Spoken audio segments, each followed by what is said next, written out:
Yeah, I can teach you my entire content marketing strategy in 5 minutes. So it starts really simple. My entire philosophy is teach everything you know for free in small bite-sized chunks and all random miscellaneous order. And the reason why you can do this, and people don't believe this and they're scared about it, right, is they go, well, Rory, why would I teach everything I know for free? Then why would anybody pay me for something? Like if the point of my personal brand or the point of content is to get people to hire me and I just teach everything for free, then why would they do that? And the answer is because you got to understand something is people don't pay for information. They pay for organization and application. What they actually are hiring you to do is not to teach them the information. It's to help them apply it to their life, to apply it to their business. So you can teach everything you know for free, like literally give it away. Now, we usually do it in random order because part of what people pay for is organization. That's part of what helps them apply it to their life, is just going like, here's everything, in sequence, and that's what they usually have to pay for. But you can, that's the whole strategy. Now, when you look at tactically, how does that roll out, or functionally, how do you translate that into what we actually do every day? Well, when we make content, pretty much every piece of content, we just ask about the 3 E's. We call them the 3 E's. And you just got to decide which of these 3 E's do you really focus on, or at least are you focusing on for like that specific piece of content. So the 3 E's, super simple: entertainment, encouragement, or education. Entertainment, encouragement, or education. So you go, is this content meant to entertain people, to make them laugh, to make them cry, to just entertain them and keep them occupied? That if you're funny or if you're very charismatic or dramatic, then maybe it is entertainment and maybe you're good at that, right? And these are like all the viral videos, the pranks and the sweet puppy dogs and the penguins playing with each other, like whatever. It's entertaining stuff, and that stuff tends to go viral, right? Or it's really, really funny. So if you've got personality, then bring that into what you're doing. For me, I tend to live in the other 2 E's, which are encouragement and education. So what is encouragement? It's exactly that. It's you turn on the camera, push record, and encourage the people who are on the other side, right? Like pretend, don't think of it as like you're looking at a camera, talking to a camera. Pretend and think about it as if you're talking to a person who's on the other side of that camera, and just talk to that person. If they were discouraged, what do they need to hear, right? If they're beat up emotionally, if they're struggling in their mental health, if they're wanting to quit, if they're frustrated, if they're upset, if they're mad, if they're sad, what would you tell them? Whatever you would say to that person, say it to the camera. And that is encouraging. And that is some of the best content, and it's that simple. And then the last one is probably the most straightforward and universally applicable to all of us, which is education. So teach me something. So what knowledge do you have that about something that you can teach people?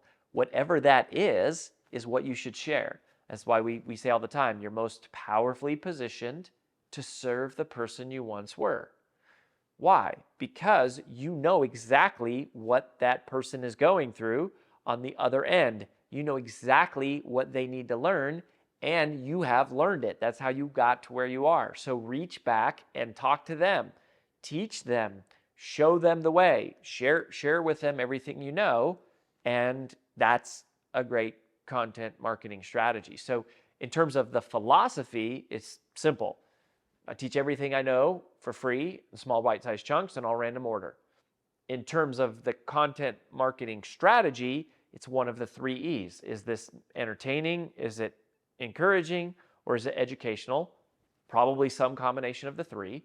And then in terms of how we like functionally produce and distribute the content, that's a process that we use called the content diamond, which is really simple. You start with one main asset, which is typically a video, usually 5 to 10 minutes. And then we're just going to take that main asset and we're going to break it apart into a bunch of mini or micro assets.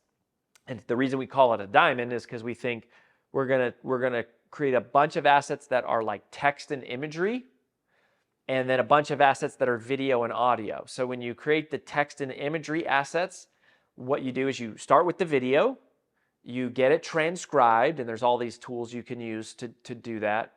You get it transcribed, and then you have someone edit the transcription of your actual words, and they turn it into a full-length article. They're then going to post that full-length article on, like, LinkedIn, Pulse, their blogging platform. You can post it on Medium. You can post it anywhere their other full-length articles appear. You can have you or your editor just go through and highlight like 2 or 3 catchphrases, like 2 of your most powerful points. We call them pillar points, and just highlight those and turn them into image quotes. Or you can turn it into a carousel, or you can, put some animation behind it, some nature and a little music, and now you have a reel. You can also post those images on Pinterest. And so now you have all these image assets that are coming from the text. Simultaneously, while that's happening, you take the video and you are going to edit it for YouTube, right? You put some B-roll in there, you put some royalty-free music underneath, have some on-screen text, right? Like things flying in and popping up, a little bit of lower thirds to introduce yourself. Maybe you have a little fancy sizzle reel. You drop that in there, and now you have this nice full-length edited video for YouTube. Also, jump cuts, right? In and out, side and side, back, just to split up the visual appeal. Now you've got that video on YouTube. Strip that audio, that final edited audio, strip that audio off of that, and you're going to post that as a short form podcast. And now you're a podcaster and didn't even know it, right? So now you're podcasting. And then take that nice, full-length YouTube video and cut it down into some 60-second clips. And that's what you're going to put on. You're going to throw it on TikTok and Reels and Instagram and YouTube Shorts and wherever else. And so those are all your video and audio assets. And then you take all your text and imagery assets that we all created from this main video. And now we have all these mini assets or these micro assets. And then you just pull them together and you throw them up on your blog. And if you go to roryvadenblog.com, you can see we do this every single week. So the one place, if you want to get all things Rory Vaden and you want to get it first and you want to get it for free and you want to get it in all formats, the video, the audio, the carousel post, the short, reels, and then the full-length article text so that you can scan. And if you want to be able to ask me questions, you drop them right there in the comments. You drop all of that on your blog, and then we're just using all the mini assets to redirect people back to that location to where we can communicate and have that conversation. But then my blog is the home base of my personal brand where I can meet people, and I'm just giving away content for free until they trust us enough to hire me. And that's it. That's the whole strategy. That's the whole big picture. That's all you got to do.